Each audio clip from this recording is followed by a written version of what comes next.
of analyzing technique that you want to use actually. Okay, if Dr. Razif here is using on pictures, okay, then you may want to put under content analysis, yeah, because you want, like, there was one time I remember a friend of mine study a photo of what makes Malay, in a photo, what makes a Malay, like that. So you want to look into whether the person is wearing kain pelikat, or there's a lot of depiction of ayaman, things like that. So what makes a Malay in a photo, like that. Alright, so you can do on content analysis, but that's also a bit of semiotics, meaning looking into symbols. Yeah, does this symbolize race, a certain race, for example? Okay. So metaphor, we can use metaphor analysis as well. Alright, meaning you want to look into what does it actually means, when someone says this, or when someone's write that, or when someone's draw this, what does it actually signifies, So yeah, we can do that as well. Alright, hermeneutical is usually when we look into our Quran, our Hadith, our Bible maybe, so hermeneutical usually we use in the initial historical study that we have just now. Okay, common ones is thematic. Everybody likes to say that, I focus group and then I do thematic, or I do interview and then I do thematic. It's always thematic, but thematic actually has details in it. Okay, right? But okay, read more of it, understand more of it actually, then only you are doing justice to your research. Okay, emic and ethics is usually done in ethnography. Okay, one is looking into action, in another is looking into like cross-culture patterns.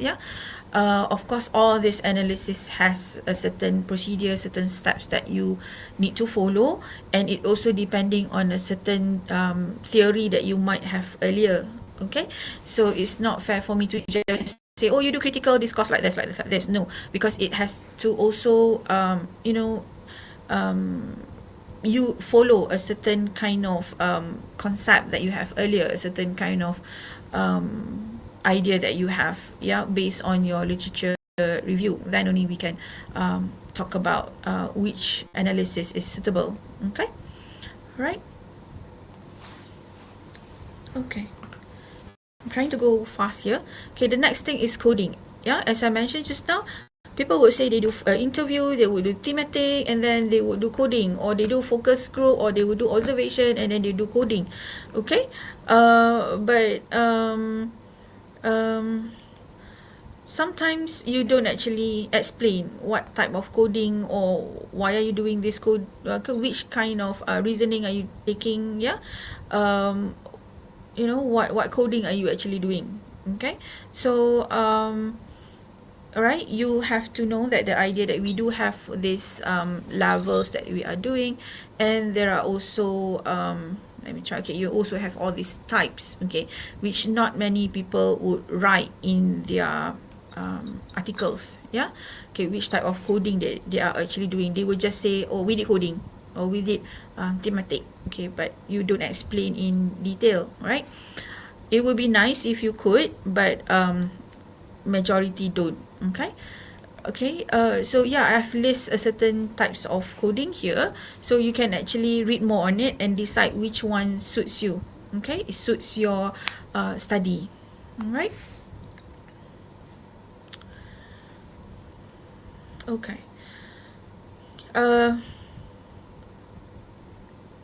I think it's very self-explanatory here. Okay, right. Usually we would do descriptive coding. That's where we get into all this. When we do thematic analysis, we will do descriptive coding, right? But there are actually more to coding if you want to do it. Okay, all right. Okay, so there are also steps in analyzing your interview. Okay, and there are also steps in doing thematic analysis. Okay, so these are the things that you need to like somewhat familiarize yourself before you actually do it. Okay, and then if you do thematic analysis, you also have to write in your journal article whether you are doing it inductively or deductively. Okay, and then only we will know that, oh, these themes are already available in literature and you are looking only in these themes. Yeah, or if you are doing it inductively, so you are just finding what's common in your data. Okay, for example, you have a lot of data, so you're looking into what is common, right? This is not based on any prior knowledge or pre-assumption or whatsoever. Okay, so you have a lot of your data, and then when you read at it, look at it, and you realize, oh, this what people are saying can be grouped into one category. Okay, this one can be grouped into another theme, for example. So that is what you do based on inductive. So how can you decide to do inductive or deductive? It based on your study and your purpose, right? To what objective you want to achieve in your studies. But yeah, so in journal article, I hope people would not just say, oh, I'm doing this, I'm doing focus group, I'm doing thematic analysis, and these are my findings. Okay, because I think to a certain extent, when you read that, you would just like, okay, yeah, right. But then we have a lot of questions in our head, like, is this done based on what, or is this done based on, yeah? So as a reader, we will have a lot of questions, yeah, and we would wish that as a researcher, you would have already informed us of what you are actually doing. Okay. Okay, what about doing it with software? Now, there are actually two schools of group here. Yeah, some people like to do it with software. Some people feel that it has to be done traditionally to do justice to the participants. Okay, all right. Many people use NVivo, but that the findings somehow will go back to you as a researcher actually. Okay, how do you actually synthesize, okay, what the outputs? Okay, once too often that I have people from Indonesia or from Philippines, they would send me like all this information. Okay, this is what we got from NVivo. Can you help us to come up with what does it mean behind all this? Or you see that MaxQDA also can offer you all types of figures with all these links, yeah, even AMOS or whatever also offer you all these links, causal and whatnot. But it all boils down to you, whether you could actually explain what does it simply means. Yeah, so okay, so synthesize it to how it fits. All right. Okay, what else? All right, so if you're asking about what's unique with qualitative, is the idea of value. Okay, what's unique with qualitative is the idea of this absence of truth, okay, in terms of validity and in terms of reliability as well. That's why doing qualitative is all about the researcher. Okay, the researcher has to be knowledgeable, the researcher has to be equipped with the tools, techniques, and all that, because it all depends on you. Okay, when you do quanti, it all depends on your instrument and your tools as well, right? Once you get your questionnaire correct, you have your combat alpha, you are good to go, provided that at the end you are also, know how to synthesize the findings as well. Yeah, but for quali, it starts with you first. Okay, so how do we go about making sure that what we have done is worthy or not? Okay, so you can always do inquiry, edits, audits, keep on asking your participants again and again. Okay, you can also do audit trails. This is where just now having the memo was significant. Yeah, so Alhamdulillah, I had a lot of memos, so that was my audit trail. Yeah, in the memo, the orang asli said there, so I have to like check again. Okay, go back few steps, right, where it's missing, or is there any loophole or whatsoever. So you do this audit trail as well.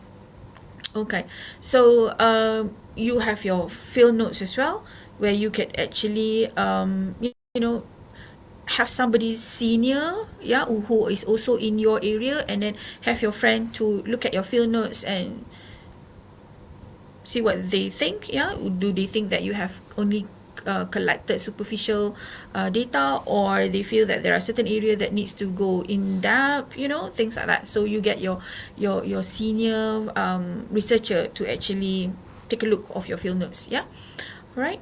And then the idea of biases as well, that is also something that you need to consider, because sometimes we are molded in a certain way, we are brought up in a certain way, we have this concepts in our mind and whatnot. So you may somehow has transferred that into your synthesis, right? So that's the biases that you have to actually put aside. Okay, so when I work with the orang asli, I have to constantly remind that my data collection technique to begin with is that I don't immerse with the orang asli, because I don't want to change their learning style, for example, because they would imitate, that's one of their learning style. They visual oriented, experiential oriented. So if I were to perform 5 prayers in the villages, and then the children would follow, so from my readings I know I should not do that. So that's why I didn't do total immersion with the orang asli. Okay, so you need to have all this knowledge, and then you reflect the your own conduct as well. Okay, and of course you have to be transparent. Okay, what does it mean by transparent here? Meaning, if you have there are actually a lot of people that you can actually ask, you can actually do this interview, you have the liberty of doing it repetitively, so do it. Okay, don't say that, I don't have time, I don't want to do this, I'm lazy to do this. So then it somehow would limit your data, right? So why do you have to do all this? Because you need to somehow have a little bit of this idea of your finding can be transferred to a different setting, although in qualitative there's no two similar scenario. Okay, but at least a certain form of transfer should be available, okay, for other people to actually read and then see, if I want to do this, can I copy this, or should I add this? There's a little bit of structure or whatever that can be transferred to another study in that sense. Okay, so how do you make your study credible?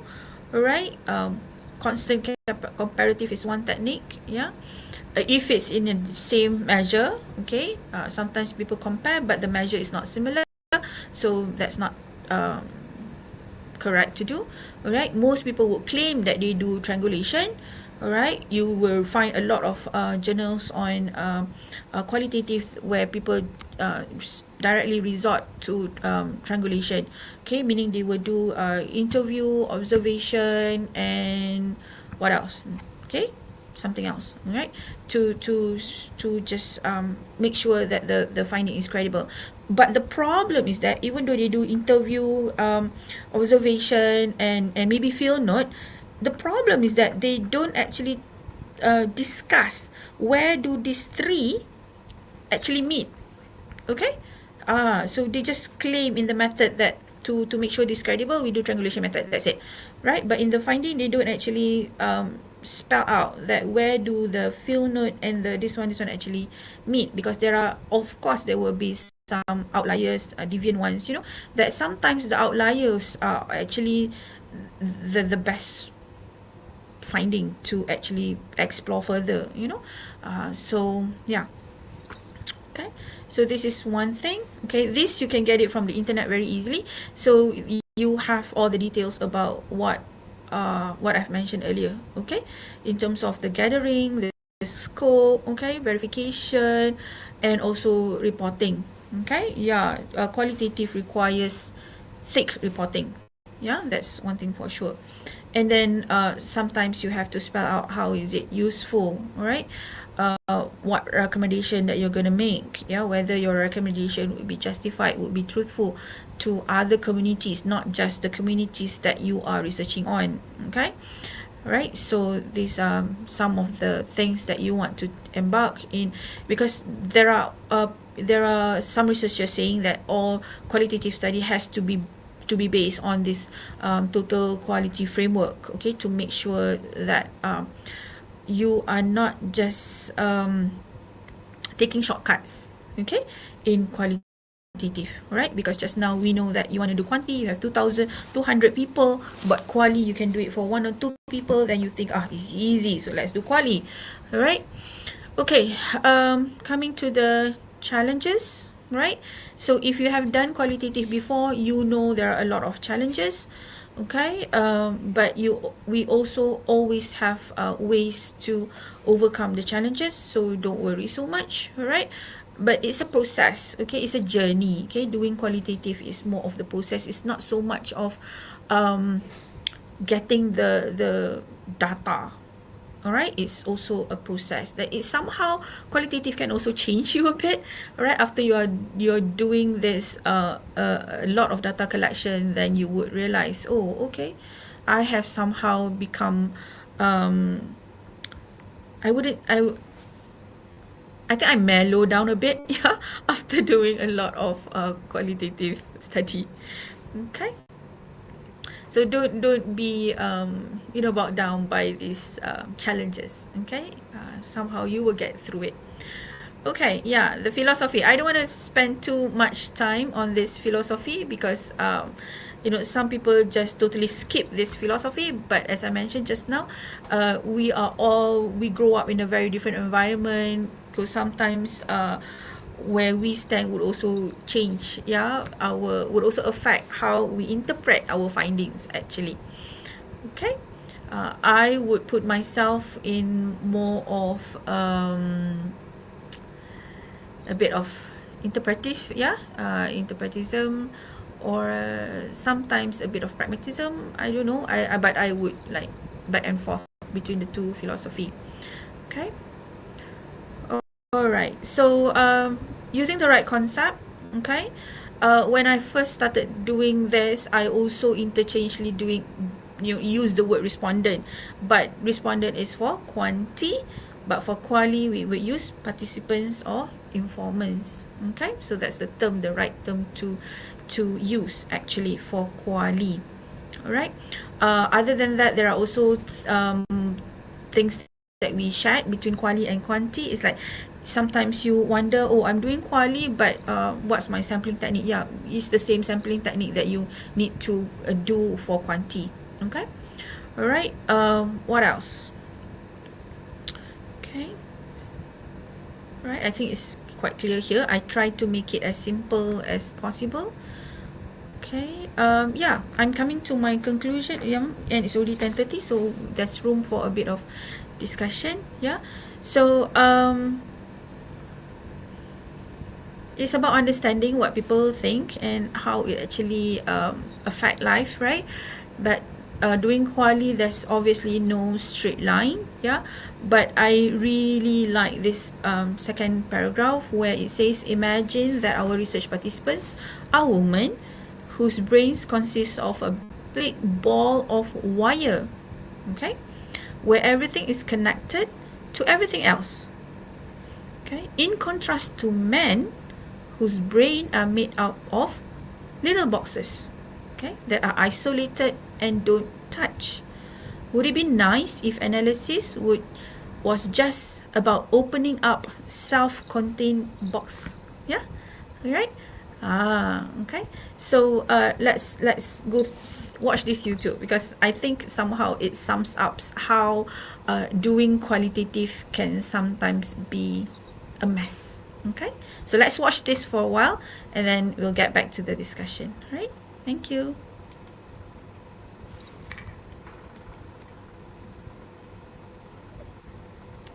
Can someone help me to share? I think it's not sharing now. Brains and how they're very different from each other. Now, I want to start with men's brains. All right. Now, men's brains are very unique. Men's brains are made of I think. All right. Never mind. And we have a box for everything. Let me stop it. We got a box for the money. We got a box for the job. We got a box for you. We got a box for the kids. We got a box for your mother. Okay, never mind. Yeah, I'll share you this PowerPoint. Yeah, and then you can like watch the YouTube. Okay, but basically it's saying that because we are talking about people perceptions, people thoughts, right? So it's even men and women are already different. Yeah, what more between one race to another, one ethnic to another, or people go through different experiences. Okay, so that can already be a big ball of mess to the extent. Okay, so with that, I end my presentation. If you okay, I'll give it hand it back to the moderator here. Okay, thank you. Let me Alright, thank stop you very sharing. much ya, Yang Mulia Profesor Madya, Dr. Tengku, Intan, Suzila, for the very fruitful discussion and sharing ya. So banyak ilmu yang kita dapat pagi ini, terima kasih. Dan I may be open for question and answer session, please. Kalau ada siapa yang nak bertanya, silakan bertanya. Apakah kita masih di sini ya, silakan. Boleh tanya soalan dalam chat box tu, ataupun you may switch on your microphone and ask directly. Hello, Assalamualaikum. Waalaikumsalam. Silakan. Okay, I'm Amin, a PhD student. My research will employ a GQI study design, generic qualitative inquiry. So in achieving the objective of the study, there are several phases and data collection. So I will do the document review and content analysis, as well as in-depth and FGD interview sessions. So my question is, can you provide us with some guidelines for conducting document review and content analysis? Thank you. For conducting apa? Document review. Document review. Yeah, and content Okay. analysis. Okay. Thank you. Right. When we want to do document review, and it goes back to your purpose. Okay. If you are doing this document review, when if you want to look into how people express their thoughts, then it's a different technique. But if you want to look into how people use the language, then it's a different technique. Okay. Studying text requires you to actually start from the very beginning, understanding that what you are looking for. Okay, if you just put your findings into Atlas TI, for example, okay, and then you use the crawler, you just type quality, right? So then you have all the all the words, all the what do you call it, interview transcription, wherever your participant actually use the word quality, and then it will pop out, right? Yeah, if you were to use all this software, for example. But then, is that what you want? Okay. Do you just want to see whenever they mention the word quality, or do you want to see the context that they use the word quality, for example? Okay. So if you are looking into in what scenario they are using the word quality, then it has to go in depth. But if you want to see how they use the word, then it's a different style of doing it. Okay, so it can be contextual, or it can be in isolation, just that one particular sentence, or it can be what comes before or after that particular word, quality. Okay, right?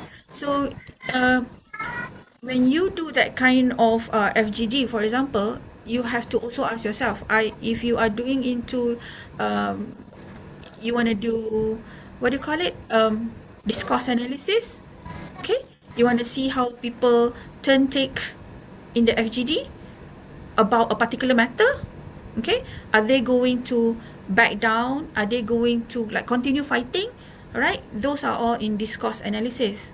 Okay, like for example, if they are passionate about quality, so whenever somebody says this, they would also argue back, yeah, or they would refrain, oh, it's okay, I'm fine with this. So those would fall under a discourse analysis. But if you already have it transcribed and things like that, then you want to look into just content, okay, and put the content into several themes, for example.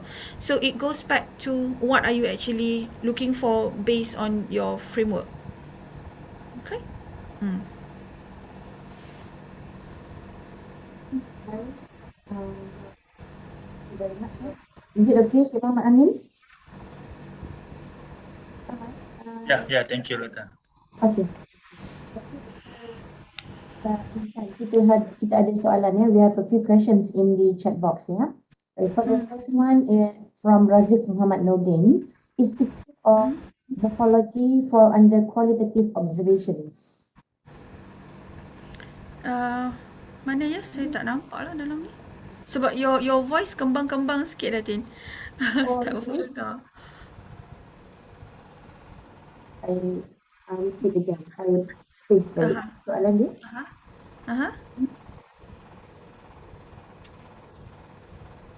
Apa soalan tu tadi, Doktor? Is picture morphology fall under qualitative observations? Yeah, definitely. Yeah. So for pictures, just now you can use content analysis. Yeah.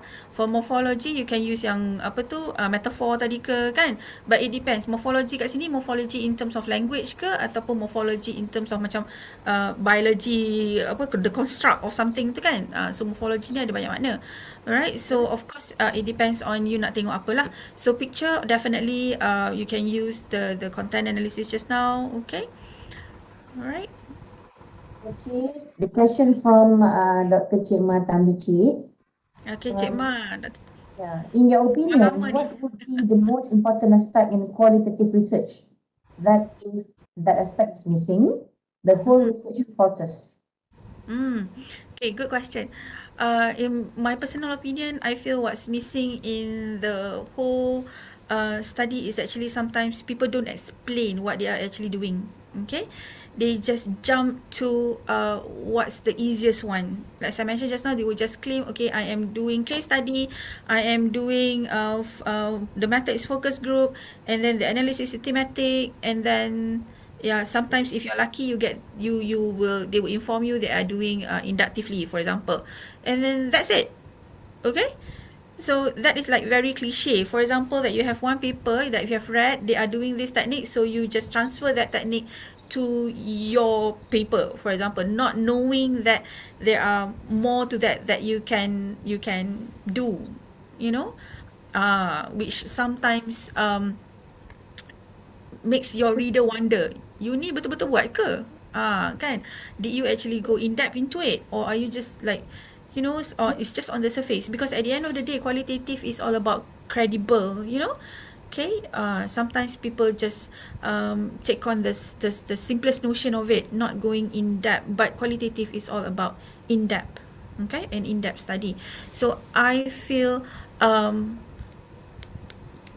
you need to show that you know. Basically, you need to show that you know what you are doing and you are credible as well. When I did my PhD, one of the things that I'm not actually good at, because at Academy we just teach daily conversation and things like that, right? So I'm not actually good in terms of scrutinizing spectrogram of acoustic analysis, So I actually have to go for training first. So I would train myself first, to be able to do acoustic analysis, understanding the former and the spectrum in acoustic analysis, then only I would do it. All right. So as a researcher, you have to first train yourself and be good at it first. Okay, like there's actually one type of interview or analyzing interview actually, where you can actually take a look of your interview data. You can look it from two angles actually, right? Like currently we have this FRGS on resilient. Okay, so you can actually look resilient in terms of the person itself, or you can actually look what the person have said that actually transpire the resilience of the family member, for example. Okay, so actually from one data you can look it from two different angles. But if you are not aware of it, or you're not knowledgeable of how far you can actually go, you would just stick to the idea of looking at this interview transcription that you have from just one angle. Okay, but you forgot that actually that data actually hints you or give you information about something else, the effect of whatever the person is going through towards the children. For example, kalau you interview single mom, single parents, for example, single mother. So the mother would say that I'm this, I'm that, I feel this, I feel that. But then from whatever she is saying, you can actually see the children actually have a certain strength as well. The children would also, so you cannot ask the children, right? These are minors and whatnot. So from whatever the single mom is actually saying, you can get that notion. But I think some of the qualitative researcher out there, they are of one mindset, that's where the biases actually emerge, because I think you need to, when you want to embark on qualitative, you have to be like open-minded, and then should I use the word robot, because quanti is like numbers and it's structured like that, but quali is not. You have to like be humble to a certain extent, and then try to see things from other people's point of view as well. Okay, next question. Okay, Doctor. Next question from Anna Sophia. I was advised to do content analysis to strengthen my findings later. I'm planning to conduct FGD and in-depth interview for main data collection. My questions for content analysis is it okay if I do the CA based on secondary data, newspaper and existing policies? Okay. Again, I don't know your whole study, so maybe what I'm saying here is not right to your context, but I can say that you have done FGD, very good, but yes, we as supervisors, we would really like you to also offer us some information of credibility. Okay, so if you've done FGD, can you align the finding of, how sure are you the FGD is enough, or how is it offer right information? So usually as supervisor, we will ask you to do that triangulation method where you do in-depth, which is with one person, but then your supervisor asks you to do content analysis as well, and usually it's because that whatever FGD findings that you have, the interview that you have, it's not really aligned. It doesn't no conversion, or whatever you are trying to achieve here, it doesn't actually align.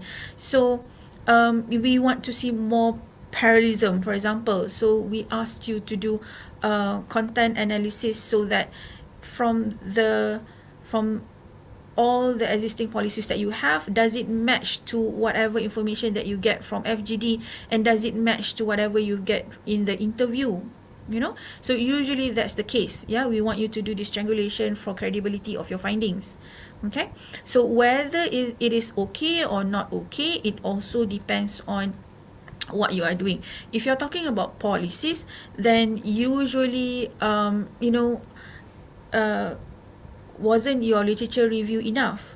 If your literature review is not enough, and then of course we want you to do CDA to strengthen your literature review and also to strengthen your findings. Okay, all right. So I can understand why your supervisor wants you to do this, for credibility purposes. Okay. Okay, next questions from TM Tanit. How do you distinguish these two research stance and paradigm, phenomenology and social constructivism? Okay. I would say that phenomenological is usually based on what people have experienced. A certain experience that they go through. Say for example, like potential death experience because of COVID, for example. Alright, so that would fall under phenomenological, alright, or certain terrible flood 2014 maybe because of certain phenomena, alright. Social construct, usually I think you do critical analysis just now, right? Or meaning you want to look into whether this B40, M40, T20, is it good, is it bad? You want to look into that kind of construct, then I think you can do that. Right. All right. Thank you. Okay, next. Since FGD and Indian methodology, CA is a way of analyzing. True. Okay. Because I'm reading the one from Anna Sophia here. Okay.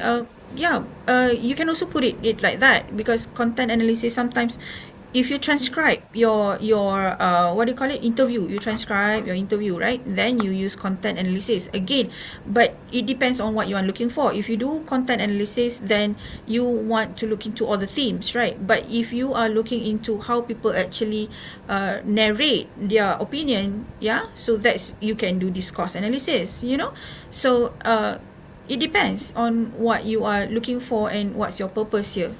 Okay. Right. Alright. So I think that's all the questions that we have in the chat box. One more. Dr. Chikmah asking you, what constitutes good discussion for qualitative study? Okay. All right. A good discussion to me personally, it has to be with structure. Okay, with structure. All right.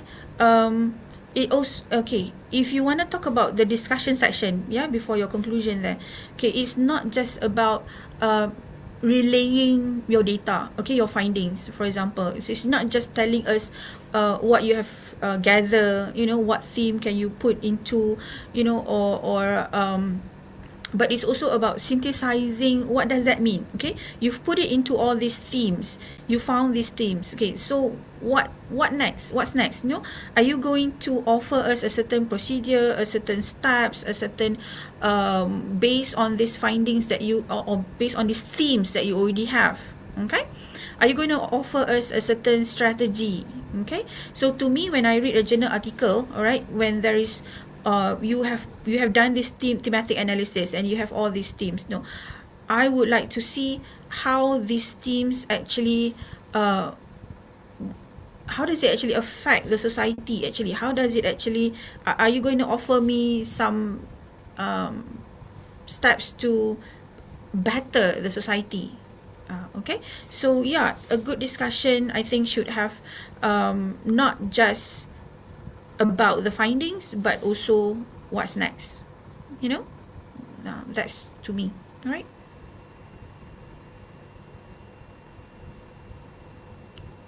All right. And one more, Doctor. Hi, Yuan. Okay. I just want to use one research method, such as interview in a group case study. Will the result of study be accurate? Okay. As I mentioned just now, because when we do qualitative, we are the instrument, we are the tool there. So we need to be credible. So sometimes if you just do one, which is interview, all right, to say whether it's accurate or it's not accurate, it's not fair to just say it like that. Because accuracy actually depends on what did you actually ask. In what environment did you actually ask? Say for example, if I'm interviewing an indigenous people, for example, and I take him out of his environment, I take him to a certain hotel in KL, for example, and then I asked him about his living, right? So would that be accurate? Because you have changed the natural environment of this particular group of people, for example. So sometimes with qualitative data, it can be as sensitive as that, right? If you say, for example, I remember a group of researchers wanted to ask about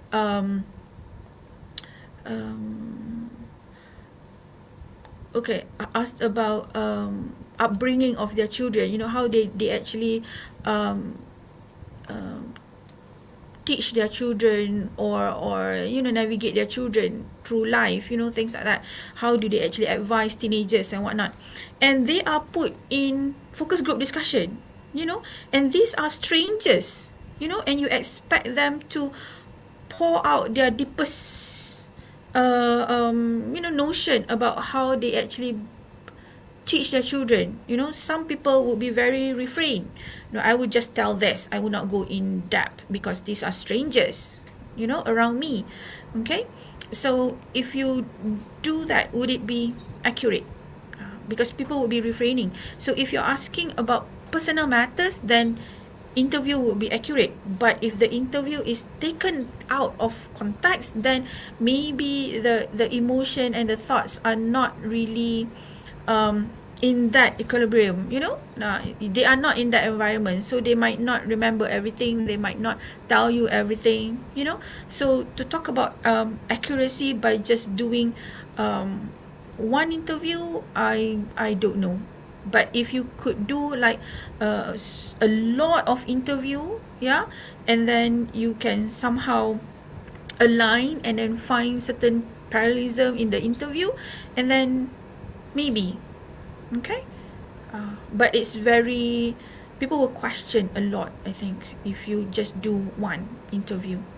Okay, because sometimes, in doing an interview, your facial expression would also change the data that you get. If you are lovely today, you are smiling, and so your informant will also, you also change the informant, feelings and thoughts during that time. Okay, all right. Okay, thank you very much, Dr. Tengku, Intan, Suzila, Tengku, Sharif, for the sharing untuk hari ini. Dan I think there's no more question in the chat box. Ada lagi soalan daripada audience? Sekiranya ada, last call Doktor. Dia tunggu soalan yang terakhir jika ada. Good luck to those who are doing your PhD. Okay. Good luck to those who are doing PhD. Dr. Intan cakap. Thank you very much. So I would like to call upon the photography session sekejap, Doktor. Boleh buka kamera semua dan kita akan ambil gambar untuk photography session sekejap. Silakan. Switch on your camera.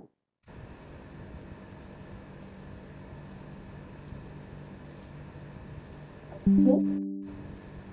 Ada lagi yang nak switch on camera, please do it now. Please do so.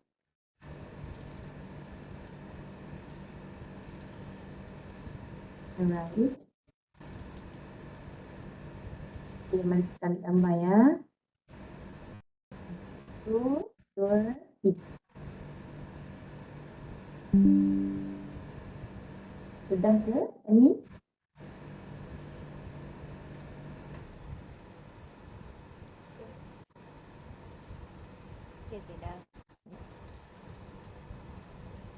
Puan Amin, sudah ke? Sudah, Datin, sudah. Okey. Baik. Terima kasih Majlis. Okey, Madya mengucapkan ribuan terima kasih kepada Yang Mulia Profesor Madya, Dr. Tengku Intan Suzila, Tengku Sharif, Akademik Pengajian Bahasa Universiti Teknologi Mara. Sebelum saya mengakhiri majlis yang penuh bermakna ini, ingin saya memohon kemaafan dan kesilapan. Akhirnya ada kesilapan sebab kita orang insan yang lemah So, mohon isi Google Form untuk latihan jam, mohon isikan link, cakap data satu-satu lah Doktor. Mohon isikan link yang diberikan untuk kehadiran yang akan dibuka selama 15 minit sahaja. Alright, so dengan itu saya mengucapkan terima kasih sekali lagi kepada panel kita iaitu Profesor Madya, Dr. Tengku Intan, Suzila, Tengku Sharif dan juga semua yang hadir pada hari ini. So, insyaAllah kita akan berjumpa lagi di lain masa. Terima kasih.